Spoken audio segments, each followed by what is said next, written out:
ప్రకృతి నా ఆలోచనలకు స్వాగతం. వెల్కమ్ టు ప్రకృతి నా ఆలోచనలు. హాయ్ అండి, అందరికీ నమస్కారం. నిన్న వరలక్ష్మి వ్రతానికి డెకరేషన్ చేసుకున్న వీడియో, మొన్న పసుపు కొట్టడం ఇవన్నీ కూడా చూపించాను కదండి. ఈరోజు అమ్మవార్లకి అంటే వరలక్ష్మి వ్రతం రోజు ఏ విధంగా నేను గుడికి వెళ్ళి అమ్మవార్లకి తాంబూలం ఇచ్చాను, అలాగే వరలక్ష్మి పూజ ఏ విధంగా జరిగింది, భోజనాలు ఎలా జరిగినాయి, తాంబూలం ఏ విధంగా ఇచ్చాను, ఇవన్నీ కూడా ఈ వీడియోలో చూపిస్తానండి. మనం ఏదైనా ఒక పని ప్రారంభించినప్పుడు, మనం ఏదైనా చేసుకుంటున్నప్పుడు పూజ, ఊర్లో ఉన్న గ్రామదేవత గుడికి వెళ్ళండి. ఆవిడికి దండం పెట్టుకుని అన్నీ సక్రమంగా జరిగేలా చూడు తల్లి అని ఆవిడికి చెప్పి ఆవిడ పర్మిషన్ తీసుకుని ఆవిడ ఆశీర్వాదం కూడా పొందాలంటండి. ఆ విధంగా వెళ్ళి అక్కడ శ్యామలాంబ గుడి దగ్గర ఆవిడకి దండం పెట్టుకుని, అంటే ఇంట్లో ముందుగా పూజ చేసేసుకున్నానండి. మామూలు పూజ ఇప్పుడు ఎలా చేసుకుంటామో అలా చేసుకుని, ప్రసాదాలు అవి అయితే నిన్న 4:30కి అంటే తెల్లవారుజామున 4:30కి లేచి ఒక 5 కలిసి ప్రసాదాలు చాలా స్పీడ్గా చేసామండి. 8 అయ్యేటప్పటికి అంటే ప్రసాదాలన్నీ కూడా రెడీ చేసేసుకుని ఒక 11 రకాల ప్రసాదాలు అయితే రెడీ చేసామండి. చేసుకున్న తర్వాత 8కి నేను ఇలాగా ఇంట్లో పూజ చేసుకుని అమ్మవార్లకి 5 అమ్మవార్లకి తాంబూలం అయితే ఇచ్చానండి.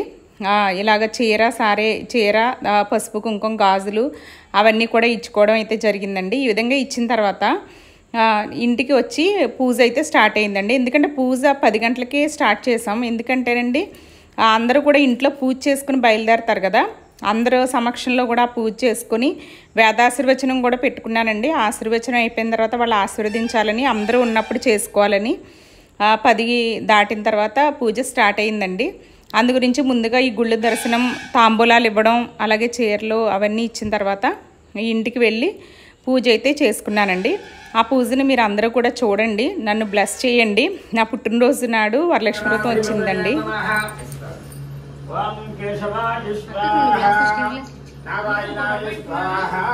పెట్టుకున్నాం.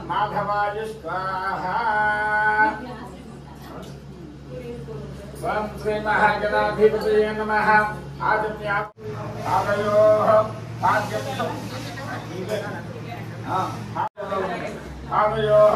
సమర్పయామి. హస్తయోః అర్ఘ్యం సమర్పయామి. అభిప్రేతయాజనాగృహే లక్ష్మీరాష్ట్రస్య యా ముఖేతయా మాశకం సృజామసి. ఆనందకర్పూర దివ్య సుందర సమనోహర తేజ నీరాజనం దర్శయామి. నీరాజనానంతరం వృద్ధాజమనిం సమర్పయామి.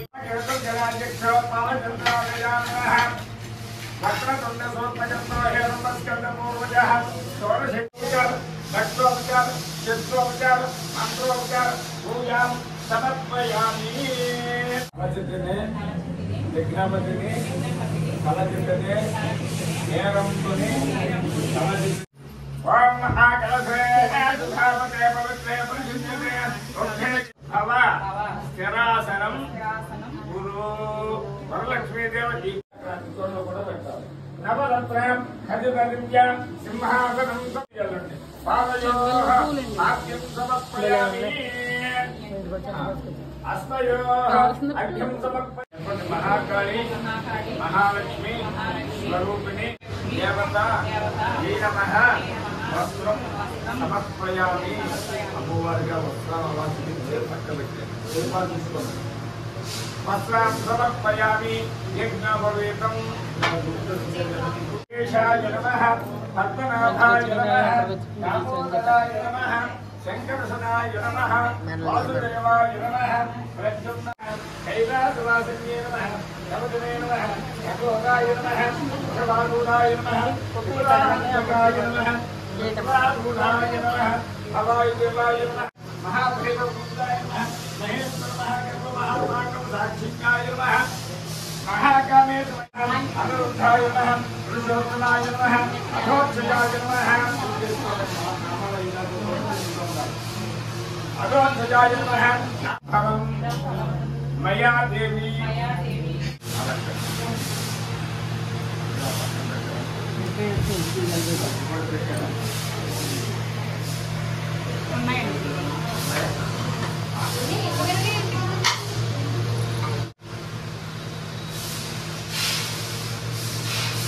సమనోహర తేజో నీరాజనం దర్శయామి. నీరాజనానంతరం శుద్ధాజమనీయం సమర్పయామి. కలగట్టుకోండి. గోవిందా వామ్మ శుద్ధలక్ష్మే మోక్షలక్ష్మే జయలక్ష్మే సరస్వతి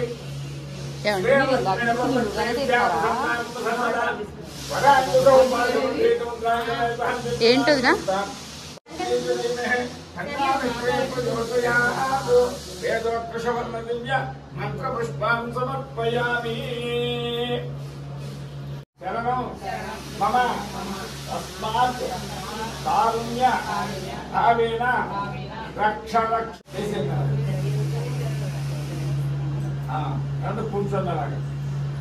ఆనంద కర్పూర దివ్య సుందర సుమనోహర తేజో నీరాజనం దర్శయామి. వరలక్ష్మీ దేవతాభ్యో నమః. గోవింద గోవింద గోవింద. వరలక్ష్మీ దేవతాభ్యో నమః. ఆనంద కర్పూర నీరాజనం దర్శయామి. బాగుంది కదా, మీరు కట్టిన మళ్ళా కట్టుకుని తుడి చెట్టుకోండి.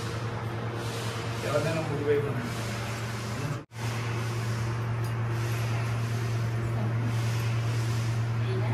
ఓం సుమంగళేర్యం వధూరిమాం సమేత పశ్యతాం సౌభాగ్యమస్మేదం యథాస్తం విపరీతనః. వరలక్ష్మీ దేవతాభ్యో నమః.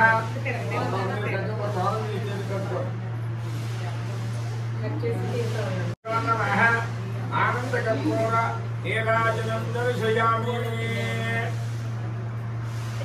ధనమగ్నిర్ధనం వాయుర్ధనం సూర్యో ధనం వసుః ధనమింద్రో బృహస్పతిర్వరుణం ధనమస్కృతే వైనతేయ సోమం విమ విమతోత్రః సోమం ధనస్య సోమినో మह्यं దదాతు సోమిని నక్రోధోజమాత్ సర్వతలో భోగాశుభామతిః భవంతి భగవన్యానాం భక్తానాం శ్రీసోక్తం జపేచ్చదా. వరలక్ష్మీ దేవతాభ్యో నమః. ప్రార్థన పూర్వక నమస్కారాన్ని సమర్పయామి.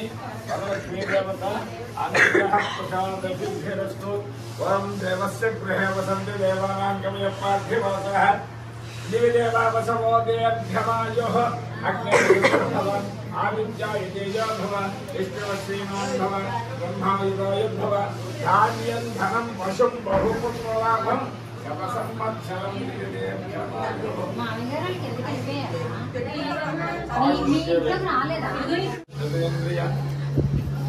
ఆయుష్యేంద్రియరస్తు ఆరోగ్య సిద్ధిరస్తు మాగైశ్వర్యాభివృద్ధిరస్తు కుటుంబానాం ఆనందదాయక సుఖజీవన సిద్ధిరస్తు సర్వే జనానాం సుఖినో భవంతు.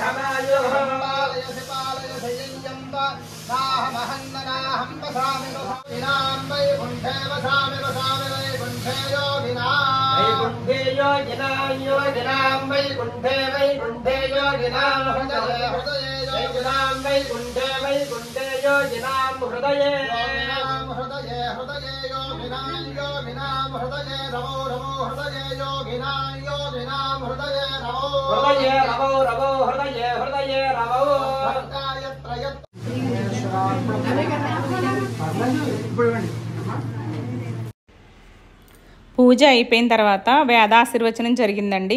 అది అయిపోయిన తర్వాత పెద్దలందరూ కూడా అక్షింతలు వేశారు. అవి వీడియో తీయలేదండి. మా వారు నేను కూర్చున్నాము. అందు గురించి ఆయనకి కనిపించడం ఇష్టం ఉండదు వీడియోలో, అందు గురించి వీడియో తీయలేదు. వాళ్ళు పెద్దవాళ్ళు దీవించిన తర్వాత ఇలాగ అంటే భోజనాలు స్టార్ట్ అయ్యే ముందు చాకల్ని క్యారేజ్ తెచ్చుకోమన్నానండి. అంటే పూర్వకాలం సాంప్రదాయాలు పాటిస్తూ చేస్తున్నానని చెప్పాను కదండి. అలాగే చాకల్ని క్యారేజ్ అంటే మనం ఏమి తినకుండా ముందు నిండు కుండతో వాళ్ళకి పెట్టుకోవాలండి. పూర్వకాల సాంప్రదాయం అయితే అదే. తన్ని క్యారేజ్ తెచ్చుకోమని చెప్పాను. ఆ క్యారేజ్ సర్దుతున్నానండి. అంటే మన చేతులతో అలా పెట్టడం కూడా చాలా మంచిదండి. అందు గురించి ముందు వచ్చి నేను చాకలికి క్యారేజ్లో అన్నీ కూడా పెడుతున్నానండి. ఈ వంటలు కూడా ఏంటంటే బ్రాహ్మల చేత వండించానండి. బ్రాహ్మలు వంట ఆయన చేత వండించాను అనమాట. అసలు అల్లం వెల్లుల్లి అలాగే ఉల్లిపాయ కూడా లేకుండా పనసపొట్టు జీడిపప్పు కూర, కంద బచ్చలి కూర, గుత్తి వంకాయ జీడిపప్పు కూర అండి, బంగాళదుంప ఫ్రై, అలాగే పులిహార, చక్కెర పొంగలి, మిరపకాయ బజ్జీ, ఇవన్నీ కూడా అంటే గోంగూర పచ్చడి అన్నీ కూడా పాత వంటలండి. తర్వాత అసలు అల్లం వెల్లుల్లి కానీ మసాలాలు కానీ ఉల్లిపాయ కానీ లేకుండా ఉండడం వల్ల సాఫ్ట్గా చాలా బాగున్నాయని చెప్పారండి. అసలు అంటే భోజనం హెవీగా అనిపించలేదు అని అన్నారు. ఆ విధంగా బ్రాహ్మలు చేత వంట చేయించానండి నేను క్యాటరింగ్. అసలు అయితే ఇంటి దగ్గరే వండించాలని అనుకున్నానండి. బ్రాహ్మలు చేత వండించాలని ఉద్దేశంతో పూజ కదండి, అలా వండిస్తే మంచిదని వంట మనుషుల గురించి ట్రై చేశానండి. అసలు దొరకలేదండి. అసలు ఒక 2 నెలల ముందే బుక్ చేసుకోవాలి. ఏంటో వంట మనుషులు చాలా కష్టంగా ఉంటుందండి. మనం ఒక 10 రోజుల ముందు, ఒక 15 రోజుల ముందు కూడా కష్టంగానే ఉంటుంది. ఆ విధంగా నేను క్యారేజ్ పెట్టేసిన తర్వాత చాకలికి ఇక్కడికి వచ్చి అండి ఇలాగ పసుపు అంటే ముత్తైదువులందరికీ కూడా తాంబూలాలు ఇవ్వడానికి ముందు పసుపు రాస్తున్నారండి. అంటే నేను రాయలేదండి, కొంతమందికి ఒక 5 అయితే నేను రాశాను. మిగిలిన వాళ్ళకి వేరే వాళ్ళు ఇంకా ఉన్నారు కదండి, అందరూ కూడా ఇంట్లో వాళ్ళు రాశారు. ఈ విధంగా నేను ఒక్కొక్కరికి కూడా అంటే ఇత్తడి పళ్ళాల్లో అందించానండి. ఒక ప్యాకెట్తో ఇలా అందించేయడం నాకు ఇష్టం లేదనమాట. అందు గురించి ప్రతి ఒక్కరిది కూడా విడివిడిగా గాజులు, పసుపు, కుంకుమ, తాంబూలం అన్నీ కూడా అందులో పెట్టి అందించి వాళ్ళకి పసుపు అలాగే రాసిన తర్వాత కుంకుమ గంధం పెట్టండి. అవి అందించిన తర్వాత వాళ్ళది ఆశీర్వచనం తీసుకొని తర్వాత వాళ్ళకి ఒక కాటన్ బ్యాగ్ రెడీ చేయించానండి నేను. అది కోరా క్లాత్తో అది రెడీ చేయించాను. అది వాష్ చేసేసుకోవచ్చు, ఏదన్నా కూరగాయలు అవి కూడా తెచ్చుకోవచ్చు అండి. దాంతో ద ఫైట్ అగైన్స్ట్ ప్లాస్టిక్ అని మన అది సింబల్ కూడా దాని మీద వేయించాను. అవి అందరికీ కూడా ఇవ్వడం జరిగిందండి. అలా ఇచ్చిన తర్వాత అవన్నీ కూడా అందులో పెట్టుకున్నారు. నేను కొంతమందికి ఇలాగా పసుపు కూడా రాశానండి కాళ్ళకి. అంటే నేను కొంతమందికి రాస్తే మంచిది కదా అని ఈ విధంగా అయితే రాశానమాట. రాసి చాలా బాగా అంటే తాంబూలాలు ఇవ్వడం నాకు ఎంతో అదృష్టంగా అనిపించిందండి. ఎందుకంటే మామూలుగా తాంబూలం ఇవ్వడం వేరు, వరలక్ష్మి పూజ అని అందరూ కూడా ఇంట్లో చేసుకుని నేను పిలిస్తే వచ్చారు కదండి. అలాగా పూజలు చేసుకున్న వాళ్ళందరికీ కూడా నేను ఈ విధంగా లక్ష్మీదేవుల్లా నా ఇంటికి వచ్చారండి వాళ్ళందరికీ తాంబూలం ఇవ్వడం అనేది నాకు చాలా హ్యాపీగా అనిపించింది. అలాంటి అంటే అంత మధురమైన జ్ఞాపకం ఆ రోజు రాదేమోనండి. ఇక్కడ చూడండి ఈ బ్యాగులు అండి, ఆ బ్యాగులు అలా ఇస్తున్నాను అనమాట. మీరు గమనించుంటే ఆ బ్యాగుల్ని నేను తర్వాత చూపిస్తానులేండి మీకు. ఆ బ్యాగ్ ఈ విధంగా అందరికీ కూడా మన సాంప్రదాయం ప్రకారం వెండి కానీ లేకపోతే ఇత్తడి పళ్ళెంలో కానీ అందించాలండి. ఆ విధంగానే అందించానమాట. అందించి వాళ్ళ ఆశీర్వాదం అందరూ పూజ చేసుకుని వచ్చారండి, తోరాలు కట్టుకుని వచ్చారు, చక్కగా ఆశీర్వదించారండి. చాలా సంతోషంగా అనిపించింది. ఆ వరలక్ష్మీదేవి అనుగ్రహం వల్ల ఇలా చేసుకోగలిగాను అనుకున్నాను. అలాగే అరిటాకుల్లో భోజనం పెట్టామండి. ఇలాగా ముందు మగవాళ్ళు చేసేసారు, తర్వాత ఆడవాళ్ళు కూడా భోజనం చేశారండి. ఇలా చేసిన తర్వాత భజన కార్యక్రమం కూడా ఏర్పాటు చేసుకున్నానండి. భోజనాలు అయిపోయిన తర్వాత భజనకి పాటలు పాడడానికి వచ్చారండి ఒక 6. అసలు ఎంత బాగా పాడారోనండి, ఎంతసేపు పాడారో. అసలు వరలక్ష్మీదేవి అలా మేము లలిత పారాయణం చదివి దీపవర్ణన ఇలాంటివి చదివిన తర్వాత అసలు 5 ఆడవాళ్ళు వచ్చారండి. ఎంత బాగానో పాడతారండి. కాటవరం దుర్గమ్మ అమ్మవారి గుడి దగ్గర వాళ్ళు పాడతారు, అలాగే ఎక్కడైనా కూడా పాడతారండి. నేను రమ్మంటే వచ్చారు. వచ్చి ఏదో పాడడం కాదండి, ఎన్ని పాటలు పాడారోనండి. అసలు అక్కడ కూర్చుని లేగబుద్ధి కాలేదు. ఆ పాటలు అవన్నీ తర్వాత మేము పైన మాత్రం కొంతమంది కింద కూర్చుని అరిటాకుల్లో తిన్నామండి. ఆ అరిటాకులు నేను తీస్తున్నానండి. ఇలాగా కింద కూర్చుని శాస్త్ర ప్రకారం అలా తింటే మంచిది కదా అని పైన మేము కొంతమంది అరిటాకులు ఇలా వేసుకుని తిన్నాము. తర్వాత భజన అయితే ఈ విధంగా జరిగిందండి. నేను చీర మార్చుకున్నాను అవి ఉంచుకోలేక. తర్వాత భజన అయితే జరిగింది. భజన జరిగిన తర్వాత మా ఊర్లో ఒక 30 మొక్కలు కూడా నాటడం జరిగిందండి. ఆ విశేషాలన్నీ కూడా ఇంకో వీడియోలో చూపిస్తాను. ఈ వీడియో కనుక నచ్చినట్లయితే లైక్ చేయండి, షేర్ చేయండి, సబ్స్క్రైబ్ చేయండి. మీ అభిప్రాయాల్ని కామెంట్స్ రూపంలో కూడా తెలియచేయండి. ఈ రోజుకి ఇదేనండి వీడియో. రేపటి వీడియోలో భజన కార్యక్రమం ఎలా జరిగింది, అలాగే మొక్కలు ఏ విధంగా నాటుకున్నాం మేము, అవన్నీ విశేషాలు కూడా రేపటి వీడియోలో చూపిస్తానండి. ఈ రోజుకి ఇదేనండి వీడియో. ఉంటానండి.